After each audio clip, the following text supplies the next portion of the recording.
Assalamualaikum warahmatullahi wabarakatuh. Innal hamdalillah nahmaduhu wa nasta'inuhu wa nastaghfiruh wa na'udzu billahi min shururi anfusina wa min sayyiati a'malina may yahdihillahu fala mudilla lahu wa may yudlil fala hadiya lahu. Ashhadu an la ilaha illallah wahdahu la syarika lahu wa ashhadu anna Muhammadan 'abduhu wa rasuluhu sallallahu alaihi wa ala alihi wa ashabihi wa man tabi'ahum bi ihsanin ila yaumiddin, amma ba'd. Allahumma 'allimna ma yanfa'una wanfa'na bima 'allamtana wa zidna 'ilma. Allahumma inna nas'aluka 'ilman nafi'a wa rizqan thayyiba wa 'amalan mutaqabbala. Allahumma rzuqna al-ikhlas wal istiqamah fil qawli wal 'amal. Amin ya rabbal alamin. Kaifa halukum ayyuhal ikhwah? La'allakum bi khairin insyaallah. Alhamdulillah, kembali kita dipertemukan kembali pada tempat yang mulia ini dengan tujuan yang sama, yaitu thalabul ilm, menuntut ilmu, yang mana kita ketahui bersama bahwa adalah sebuah kewajiban bagi kita semuanya. Insyaallah pada hari ini kita lanjutkan pelajaran kita pada pertemuan sebelumnya, membahas pelajaran tajwid atau tahsin, ya, pembenaran bacaan Al-Quran kita, sarana untuk membaca Al-Quran dengan lebih baik dan benar. Pada pertemuan sebelumnya kita sudah masuk di pelajaran atau bab nun sukun atau tanwin, ya. Bab nun sukun atau tanwin. Baik. Sebelumnya, nun sukun atau tanwin itu terbagi menjadi berapa hukum? Terbagi menjadi 4 hukum, ya. Nun sukun dan tanwin itu terbagi menjadi 4 hukum. Yang pertama hukumnya adalah izhar. Yang kedua idgham. Yang ketiga iqlab. Yang keempat ikhfa. Nah, yang sudah kita bahas itu kemarin berapa? 2 ya. Yang pertama izhar. Nah, siapa yang masih ingat di sini izhar? Bintang apa?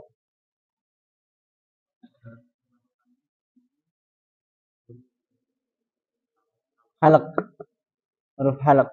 Maka cara bacanya gimana?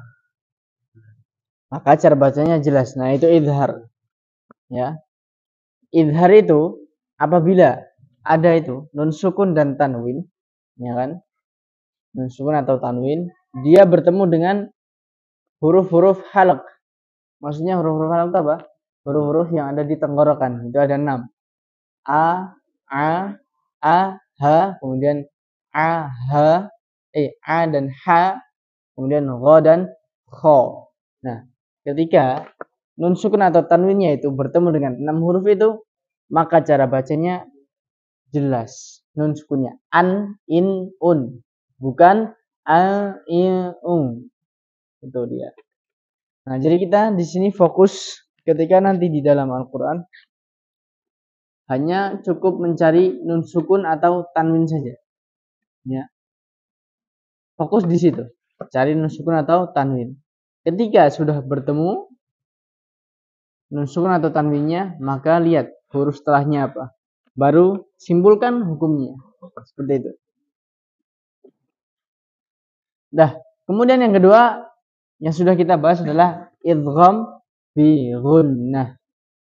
Nah, karena nanti idgham itu ada 2, idgham bi gunnah sama idgham bila gunnah. Nah, yang sudah kita bahas yang pertama ini, idgham bi gunnah. Apa itu idgham bi gunnah?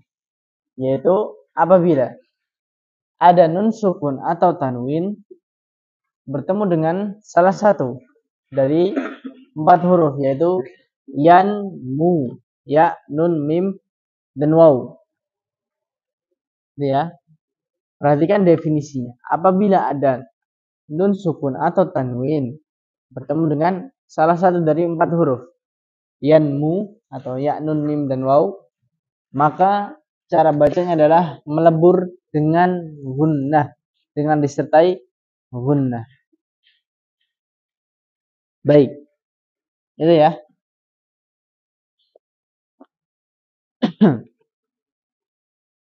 Contohnya kemarin di surat Az-Zalzalah ya. Faman ya'mal mithqala dzarratin khairan yarah. Nah, itu dia. Khairan yarah.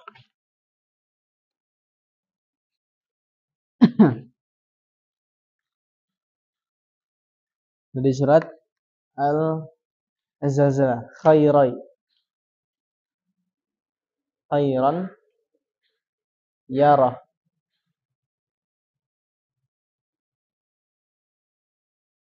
Kan ini. Ada tanwin bertemu dengan apa nih? Ya, ada nggak di sini? Ya. Nah, tanwin atau nun sukun ya, berarti terserah. Entah itu tanwin atau nun sukun, itu bisa menjadi hukumnya. Nah, ketika ada tanwin bertemu dengan ya di situ, dia hukumnya idgham bi gunnah. Nah, jadi melebur ke huruf setelahnya, jadi ronnya tidak terbaca jelas. Ron, rin, run tidak, tapi langsung masuk ke huruf ya-nya. Khairayyarah. Nah, langsung melebur ke huruf ya. Nah, itu dengan disertai gunnah. Maksudnya disertai gunnah apa? Ketika kita melebur, pas kita melebur itu ke huruf ya, maka hidung kita itu bergetar. Khairayyarah. Nah, itu bergetar. Maksudnya itu melebur dengan disertai gunnah. Kemudian juga syarrayyarah, sama. Kemudian contoh yang lain.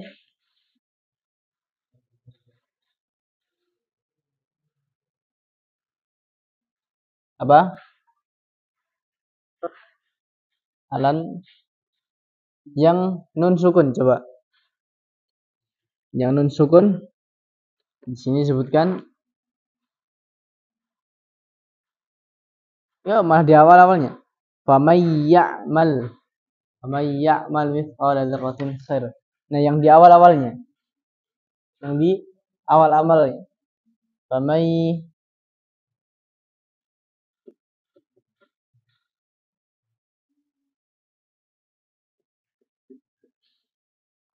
ya'mal. Itu kan nun sukun. Nun sukun bertemu dengan ya, sama. Termasuk hukumnya idgham bi gunnah. Nah, idgham bi gunnah disebut juga dengan idgham naqis. Nah, apa itu naqis? Di bawah disebutkan yaitu hilangnya huruf gunnah, ya kan? Hilangnya huruf gunnah ketika dibaca, namun tetapnya sifat gunnahnya. Maksudnya apa? Perhatikan ketika baca khairayyarah atau faman ya'mal mith. Faman ya'mal ada huruf gunnahnya, yaitu apa? Nun sukun. Nah, ketika kita mengucapkan kalimat tersebut, maka nunnya tidak terbaca kan? Nunnya hilang. Famai langsung masuk ke huruf ya. Tidak dibaca faman ya'mal, ya kan? Nah, itulah yang disebut dengan naqis. Hilangnya huruf ketika pengucapan, namun tetapnya sifat gunnah yang harus didengungkan. Nah, itu yang disebut dengan naqis, idgham naqis. Paham di sini? Paham di sini, paham? Baik. Intinya kita fokus di nun sukun dan tanwinnya ketika dalam Al-Qur'an. Nah, dengan praktek nanti jauh lebih mudah. Yang penting kita temukan nun sukun atau tanwinnya. Nah, kemudian lihat huruf setelahnya, baru simpulkan hukumnya. Baik. Nah, kemudian kita bahas idgham jenis yang kedua, yaitu idgham bi ghairi gunnah. Ini kan bi gunnah, sekarang bi ghairi gunnah.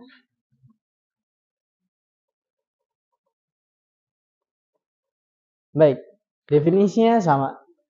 Bedanya di sini, di hurufnya. Apabila ini idgham bila. Idgham bila gunnah. Nah, nanti disebutkan juga adalah idgham namanya idgham kamil. Kalau idgham bi gunnah, idgham naqis, kalau idgham bila gunnah, idgham kamil. Nah, nanti apa kamil akan disebutkan. Yaitu apabila ada nun sukun atau tanwin bertemu dengan salah satu dari dua huruf saja, lam dan ra. Maka cara bacanya adalah melebur tanpa gunnah. Nah, bedanya cuma di situ. Kalau bi gunnah itu dengan gunnah, kalau bila gunnah itu tanpa gunnah, tanpa dengungan. Nah, contohnya di surat apa? Kalla bal, bukan.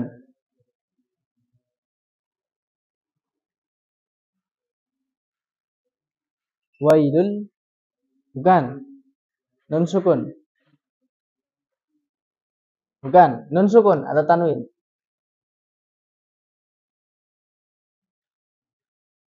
Nah, itu dia. Di surat Al-Humazah. Humazatil lumazah.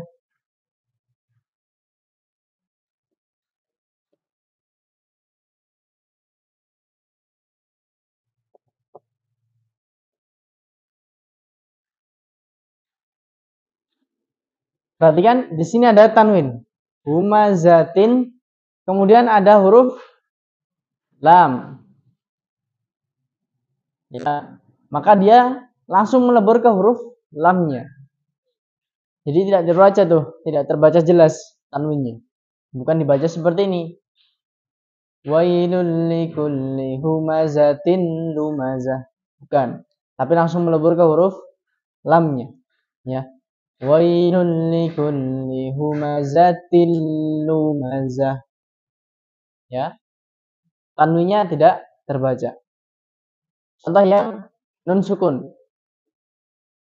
Min ladunhu wa yubasyiral mu'minin. Nah, dan nun sukun bertemu dengan lam juga. Nah, ini juga sama hukumnya. Tidak terbaca nun sukunnya.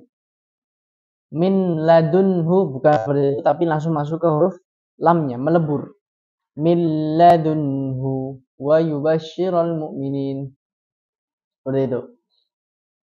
Maka ketika tanwin atau nun sukun bertemu dengan huruf lam atau ra, hukumnya adalah idgham bila gunnah. Maksudnya bila gunnah itu apa? Tanpa gunnah itu apa?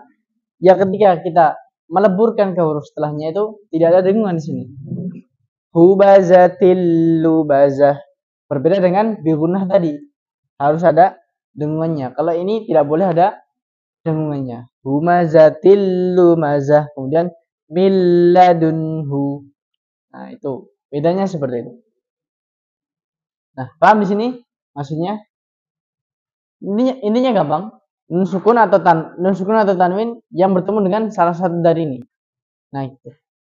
Nah, kita bisa tahu kalau di Al-Qur'an ya cari ini nun sukun atau tanwin dulu. Enggak usah ke huruf setelahnya dulu. Cukup cari ini saja. Ketika sudah dapat baru lihat huruf setelah tanwin atau nun sukunnya. Nah, sekarang apa yang disebut dengan kamil? Kalau nakis jadi hilangnya huruf gunnah namun tetapnya sifat. Itu nakis. Kalau kamil itu adalah semuanya hilang.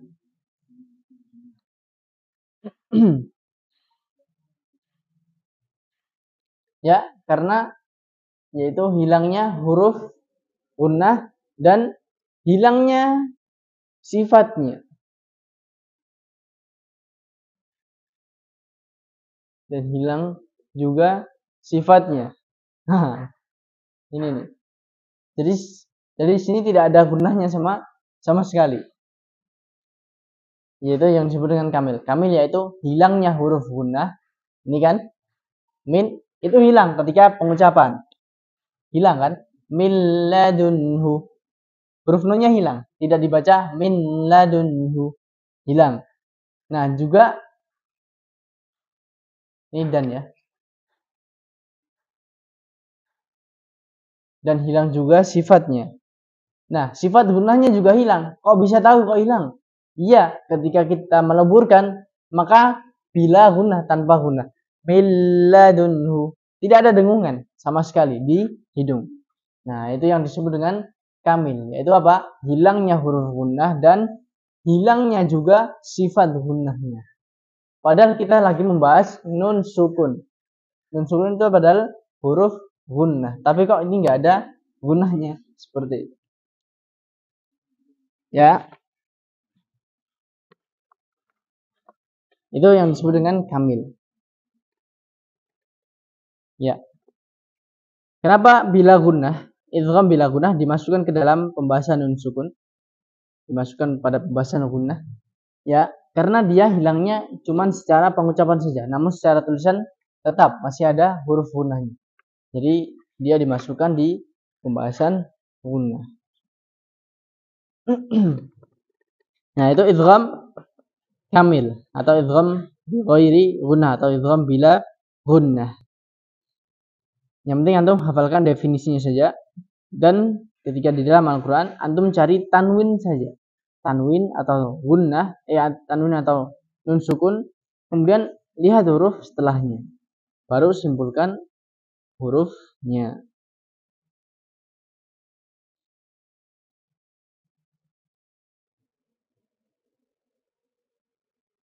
Baik, di sini ada pengecualian, yaitu di surat Al-Qiyamah. Yang saktah itu gimana, Pak? Bunyi. Man raqa itu gimana?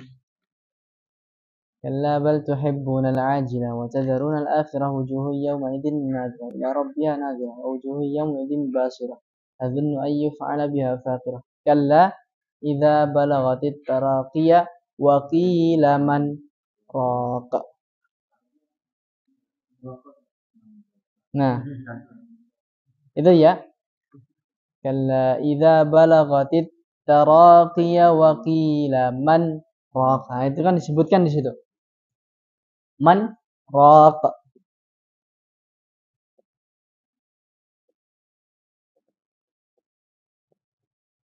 Ini kan di sini saktah ya.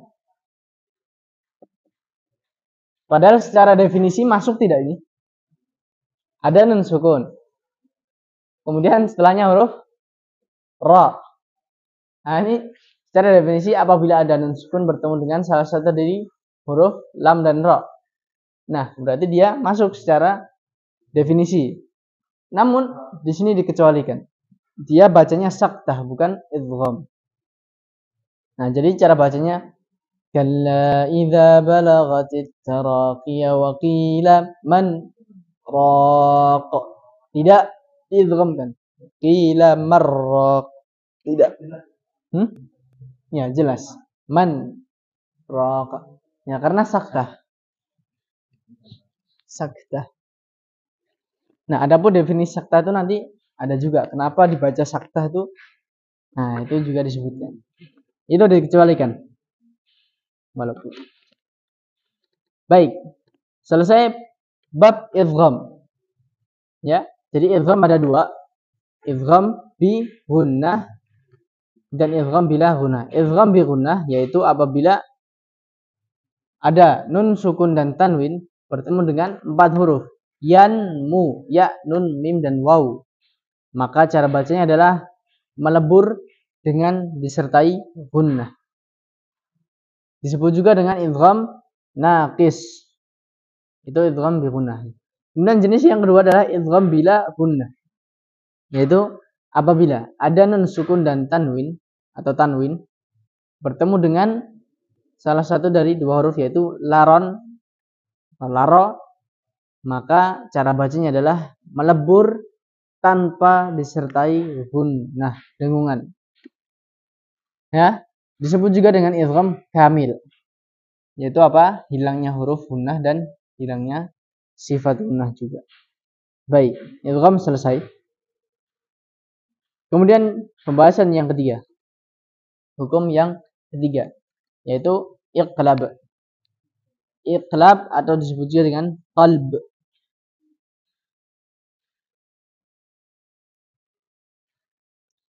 Nah, kalau di buku ini yang biru ini itu disebutkan secara bahasa dan istilah. Tapi kalau di Asy-Syafi'i yang hitam itu cuma disebutkan definisi ininya saja. Kalau di sini disebutkan menurut bahasa adalah pindahnya sesuatu dari semula. Nah, sedangkan menurut istilah adalah berubahnya nun sukun atau tanwin menjadi huruf mim dengan menjaga tetapnya sifat gunnah. Nah, baik. Iqlab. Hapus ya.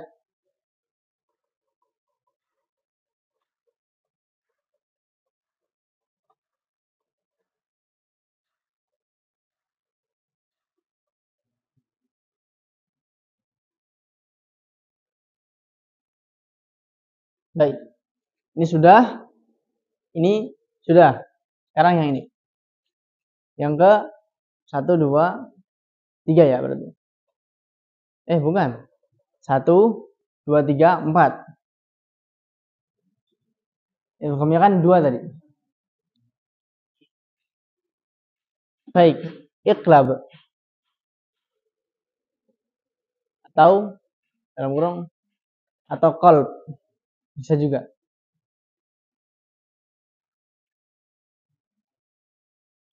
Ya.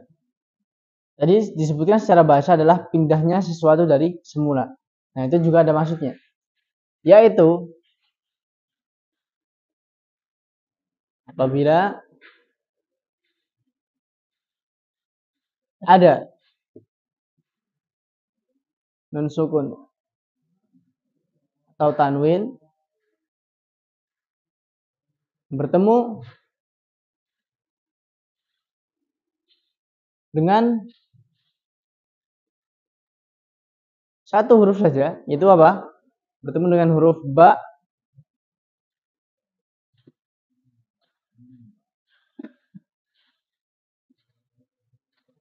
maka cara bacanya adalah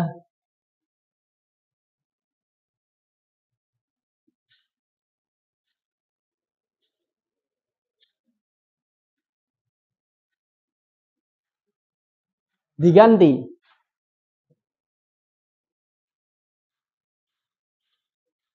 nun sukun atau tanwin tersebut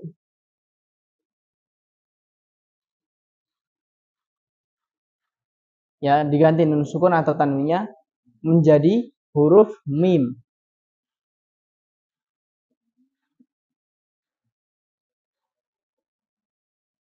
Huruf mim. Nah, ini paling gampang nih. Kalau di Al-Quran antum pernah lewat huruf yang di tengah-tengah katanya itu ada huruf mim kecil? Pernah baca? Ya, itu hukumnya iqlab. Itu paling gampang. Nah, yaitu apabila ada nun sukun atau tanwin bertemu dengan satu huruf saja, itu huruf ba, maka cara bacanya adalah diganti nun sukun atau tanwin tersebut menjadi huruf mim. Contohnya mim ba'di tadi, min ba'di. Nah, biasanya di sini tuh ada ini tanda kecil kayak ini. Nah, kayak gitu.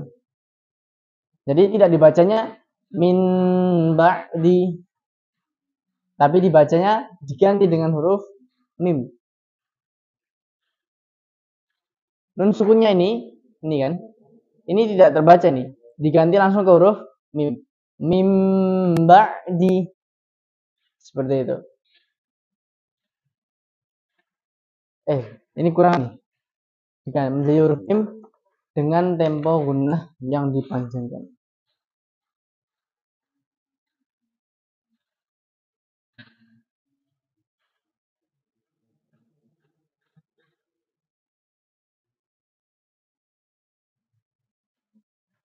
Panjangkan.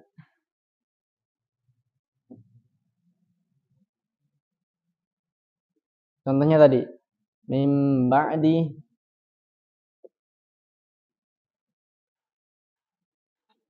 seperti itu. Biasanya ada tandanya. Nih, dengan ba. Contoh yang tanwin apa? Ini kan nun sukun. Contoh yang tanwin.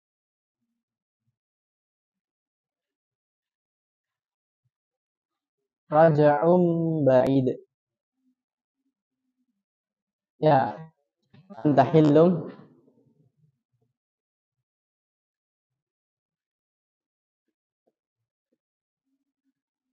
Gini, tulisannya gini, Mas. Gini. Wa antahillun bihadzal balad.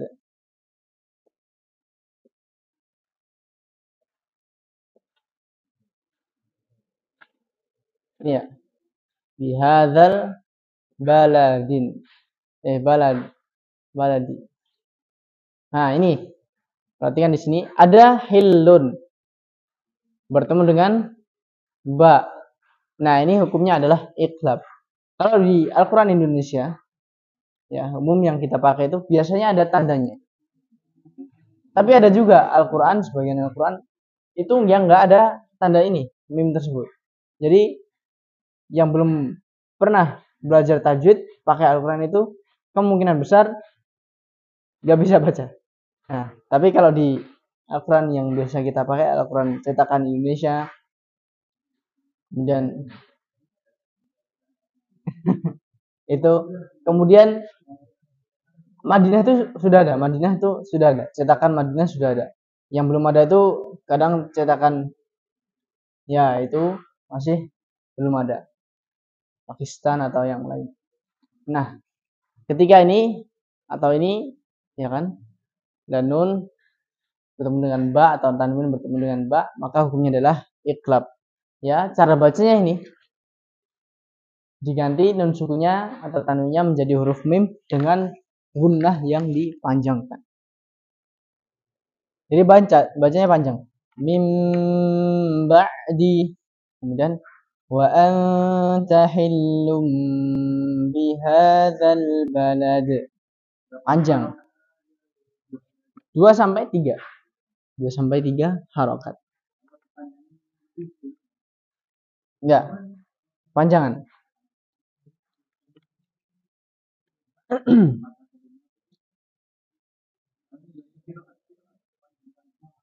Nah, itu sebagian ulama tempo guna itu disesuaikan dengan ritme bacaannya. Ritme bacaan itu ada 3. Ya, tahqiq, tadwir sama hadar. Tahqiq itu pelan. Nah, ketika kita bacaannya pelan, misalkan nih, Bismillahirrahmanirrahim. Pelan banget. Kayak misalkan yang di apa namanya? Qiraah yang diliuk-liukan itu kan pelan banget itu. Nah, itu disesuaikan dengan ritme bacaannya. Sebagian ulama berpendapat seperti itu. Tapi ada juga yang tidak boleh berlebihan memang dalam pengucapan tempo gunnah. Cukup 2 sampai 3 harokat.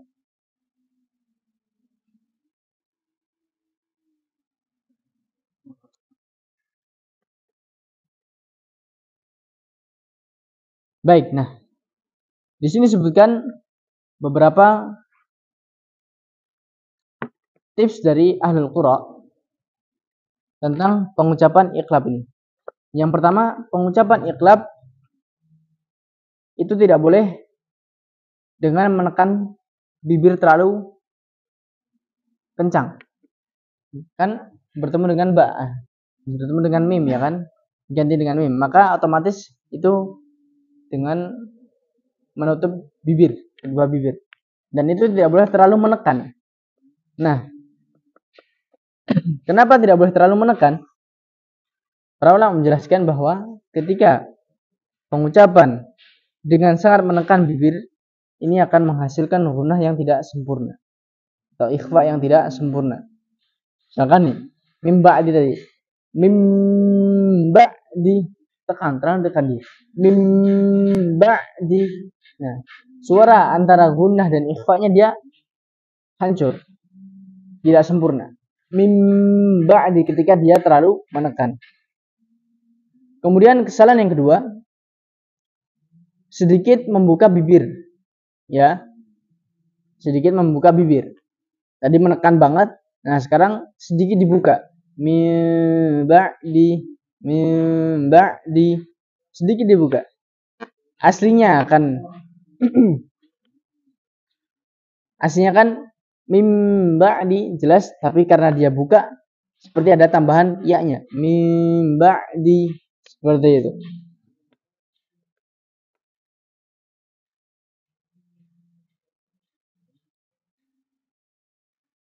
Ya kan?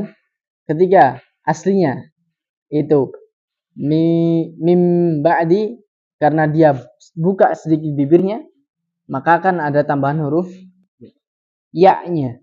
Mim ba'di, seperti itu.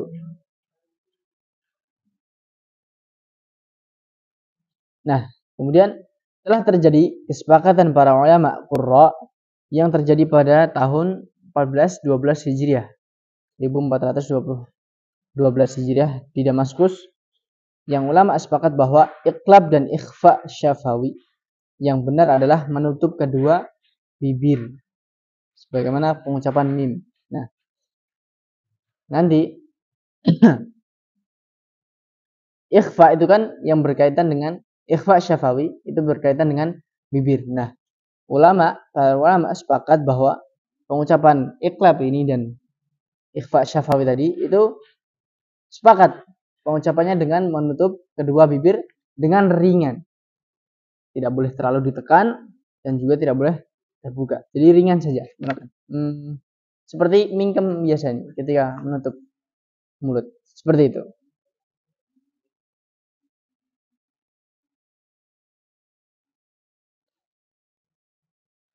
Nah, kemudian yang ketiga adalah pengucapan yang benar.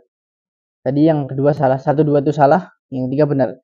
Pengucapan yang benar tadi menutup kedua bibir dengan ringan. Dengan ringan. Itu iqlab. Paham ya? Paling gampang iqlab. Ketika baca Al-Quran, ada tanda mim kecil itu pasti iqlab. Itu ya. Baik. Baik, kita selesaikan hukum nun sukun dan tanwin. Kemudian pekan setelahnya baru masuk ke Al-Quran langsung. Ya, kita masuk dari Al-Fatihah ya. Baik, ini Pak Brahma nggak masuk ini. Oh ya. Naam. Baik, iqlab selesai. Sekarang yang terakhir itu ikhfa. Nah, ini paling panjang.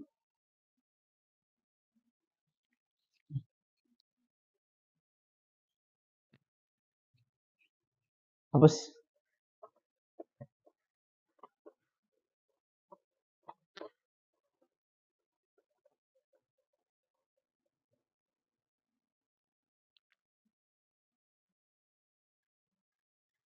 Iqlab sudah. Sekarang ikhfa.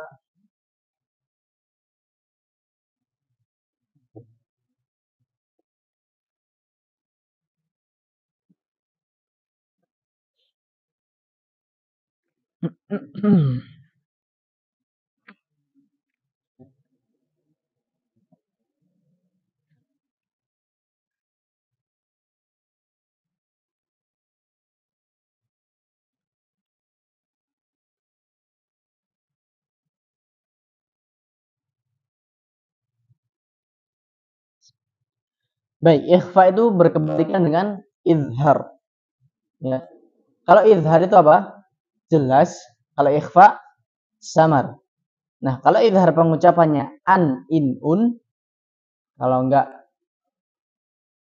iya, an, in, un. Kalau ikhfa al, in, un. Nah, mendengung. Apa? Samar.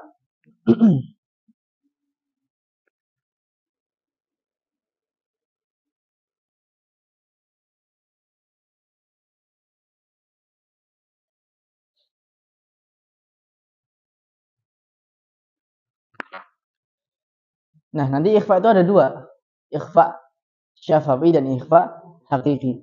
Nah, ketika yang di pembahasan nun sukun dan tanwin ini adalah ikhfa hakiki. Jadi jangan bingung nanti kalau di pembahasan lain kok ada ikhfa lagi kan sudah. Nah, itu ada dua. Di sini hakiki. Nanti juga ada ikhfa syafawi.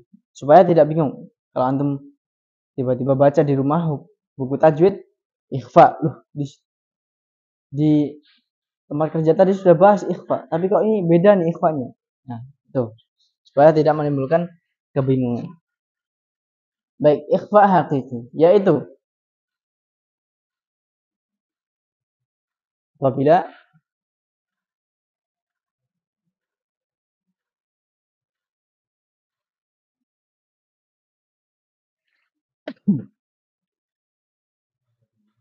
apa bila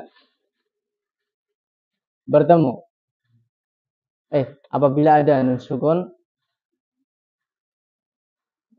atau tanwin bertemu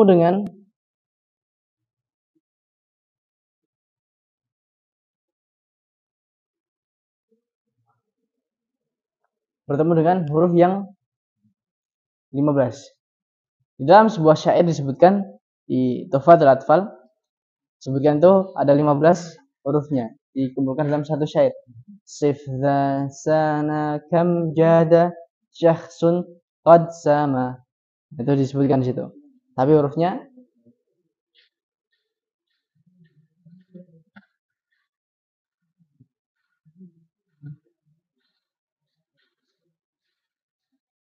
15 huruf.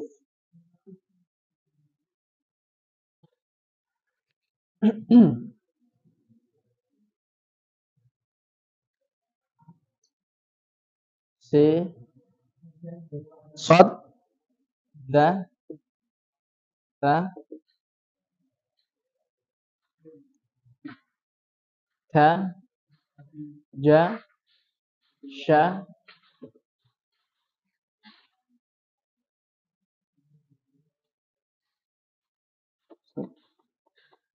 Salah satu dari 15 huruf. Sod Da Ka Jim Shin Sin. Kemudian To. Kemudian Da. Kemudian To. Kemudian Zai. Kemudian Fa. Kemudian Do. Kemudian Dho. Udah ya? Itu 2, 3. Tak ya? Kurang tak? Tak sudah? Belum? Kemudian tak. Kemudian sa. 1, 2, 3, 4, 5, 6, 7, 8, 9, 10, 11, 12, 13, 14, 15. Pas. Nah, ketika nun sukun atau tanwin bertemu dengan salah satu dari 15 huruf ini, maka cara bacanya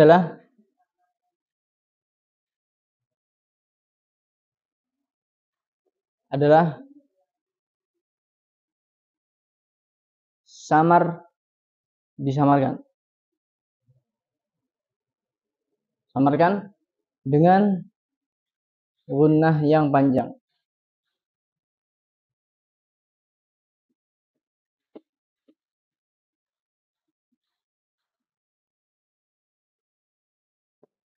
Ya, samar.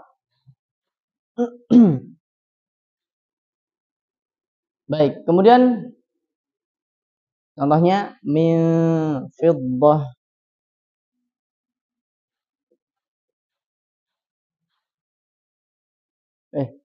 Fiddah.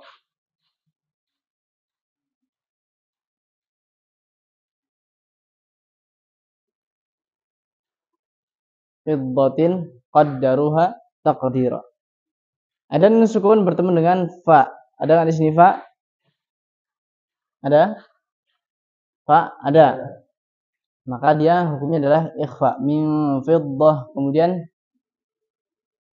man dzalladzi yashfa'u 'indahu illa bi'idzni. Man dzalladzi. Ini nun sukun kemudian dza. Kemudian insyaallah juga.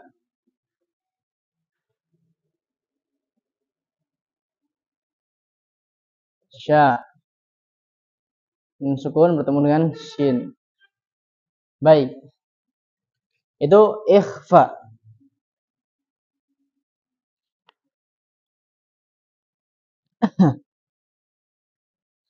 Baik.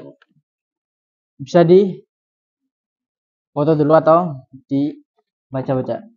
Baik, ikhfa hakiki apabila nun sukun atau tanwin bertemu dengan salah satu dari 15 huruf. Kalau yang sudah hafal tuhfatul atfal, Anda di bait keberapa itu bunyinya sif dza sana kam jada syakhsun qad sama. Nah itu. Dum tayyiban zid fi tuqan da' zalimah. Nah itu 15 huruf. Kalau dihafalkan enak. Nah, ini 15 huruf ini ketika bertemu dengan nun sukun atau tanwin, maka cara bacanya adalah disamarkan dengan gunnah yang dipanjangkan. Baik, sudah. Nanti contoh yang lain kita bisa langsung di Quran saja. Baik.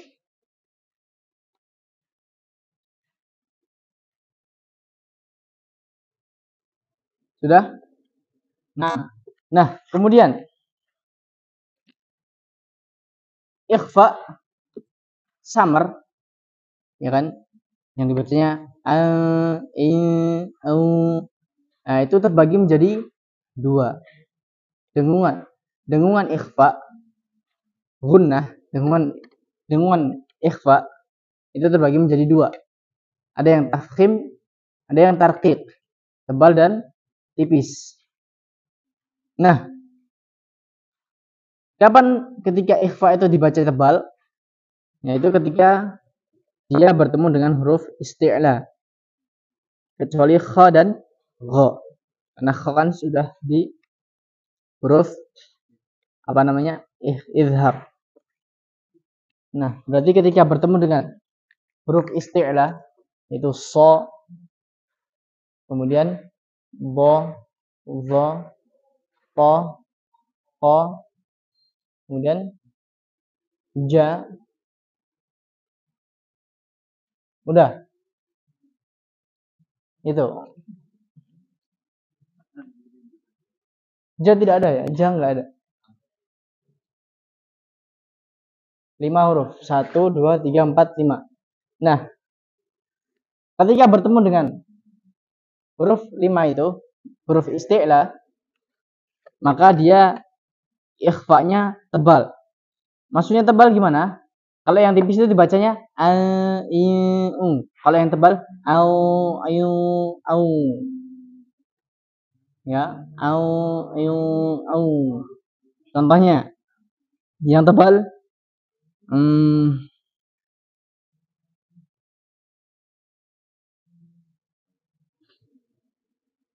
juz 30 ada enggak?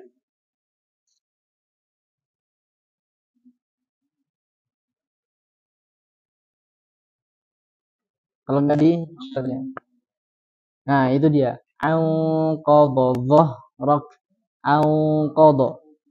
Nah, itu kan bertemu dengan bo di surat Al-Insyirah tuh. Au qadha dhahrak. Itu tebal.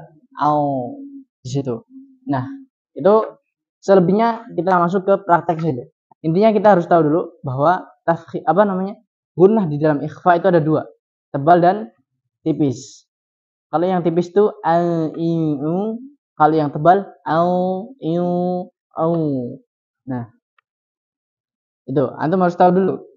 Ada dua tipe gunnah di dalam ikhfa ini, tebal dan tipis. Nah, ketika tebal itu bertemu dengan 5 huruf, yaitu huruf istilah. So, bo sama zo, so do, to zo sama ko. So do, to zo, so do, to zo, ko. Itu.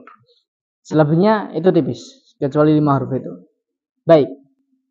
Selesai ya. Intinya kita tahu dulu bahwa ikhfa itu adalah disamarkan dengan gunnah yang dipanjangkan ketika bertemu dengan 15 huruf. Nah, di dalam 15 huruf tersebut itu terbagi menjadi dua. Ada gunnah yang tebal, ada gunnah yang tipis. Kalau gunnah yang tebal itu bertemu dengan 5 huruf isti'la. Sodo, tozo, to. Nah, adapun perbedaannya kita akan tahu di dalam praktek. Kalau kita cuma teori, nggak akan tahu bedanya tebal dan tipisnya gunnah. Baik, selesai bab nun sukun dan tanwin. Ada yang bisa ditanyakan? Silahkan. Sebelum kita tutup.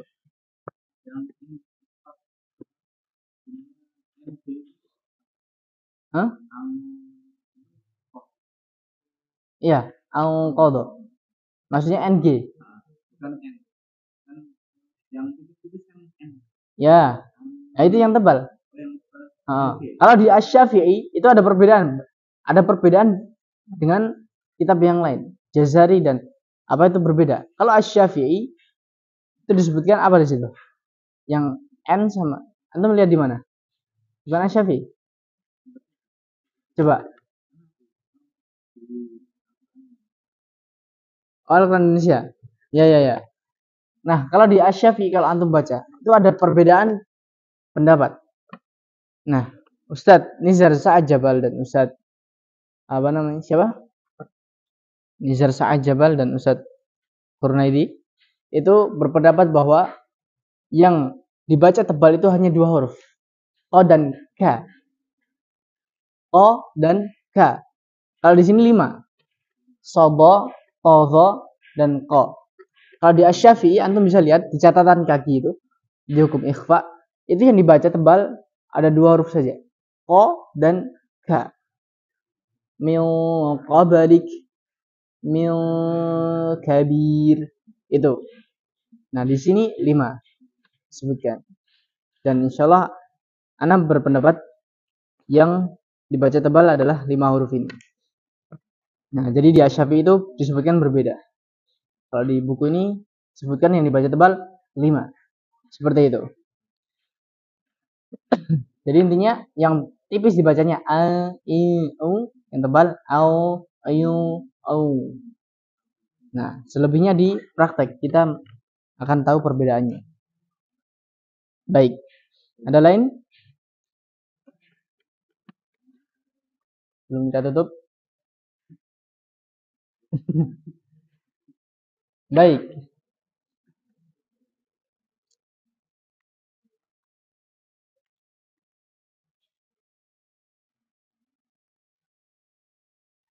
Baik.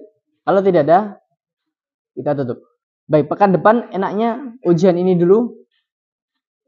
4 hukum ini ya secara lisan saja, praktek. Apa langsung masuk? Teori ini dulu, setoran teori ini dulu, apa langsung masuk ke pembahasan Al-Quran? Enaknya gimana Ustaz Fitra? Hah?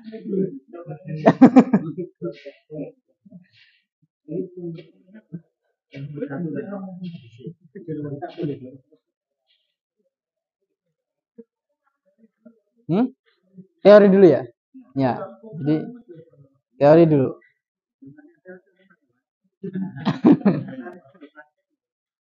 Nah, karena apa? Karena kita ketika baca Al-Quran kita juga harus tergambar definisi ini, hukum-hukum ini. Ya, ketika kita bertemu nih, misalkan nun sukun sampingnya hurufnya bertemu dengan mim. Wah, itu huruf bertemu dengan huruf so. Ini hukumnya apa nih? Kalau kita belum tergambar nanti sulit. Nah, kalau sudah tergambar nanti kan walaupun lupa-lupa sedikit tapi kan tergambar ini hukumnya ada di sini. Gitu, seperti itu. Baik, jadi teori dulu ya. Insyaallah mudah. Ringan saja, nanti Anda tanya apa definisinya. Bertemu dengan huruf apa? Cara bacanya apa? Ya gitu. Idhar jelas. Kemudian idgham disamarkan. Idgham itu ada 2. Idgham dengan guna, idgham tanpa guna. Gitu. Tapi kan hurufnya berbeda. Seperti itu saja. Kemudian langsung masuk ketika sudah selesai. Asal kalau besok setengah jam sudah selesai, bisa langsung masuk di Al-Quran juga bisa. Tapi harus bawa mushaf. Enggak, mushaf ini. Mushaf asli. Supaya bisa ada catatannya. Yang asli. Karena kalau bisa lebih memudahkan ada ya, Al-Quran tajwid itu kan ada tuh. Tapi itu kalau pakai itu kita menggampangin. Kita mah gampangin. Oh, ini udah ada hukumnya, gampang ini. Itu kalau lebih mudah. Kalau yang mau menantang lagi ya pakai yang nggak ada tandanya itu. Seperti Quran Madinah atau yang lain. Jangan yang ada Quran tajwidnya, itu gampang sekali tuh. Kalau ada Quran tajwidnya, udah ada warnanya, ini hukumnya. Kalau warnanya hijau ini biasanya hukumnya ikhfa kayak gitu kan, udah hafal dia. Jadi nggak mikir dia harus cari hurufnya, itu enggak. Ya terserah, tapi yang penting mushaf asli saja. Baik, cukup ya ikhwah, sampai di sini pelajaran kita. Semoga bermanfaat. Kurang lebihnya mohon maaf. Apabila ada salahnya itu semata-mata dari kejahilan anak pribadi dan syaitan. Dan apabila benarnya itu semata-mata dari ilmunya Allah Subhanahu wa taala yang maha luas. Kita berharap dengan belajar ini bacaan Al-Quran kita menjadi lebih baik dan benar. Amin ya rabbal alamin. Kita tutup dengan doa kafaratul majlis. Subhanakallahumma bihamdik asyhadu an la ilaha illa anta astaghfiruka wa atubu ilaik. Wassalamualaikum warahmatullahi wabarakatuh.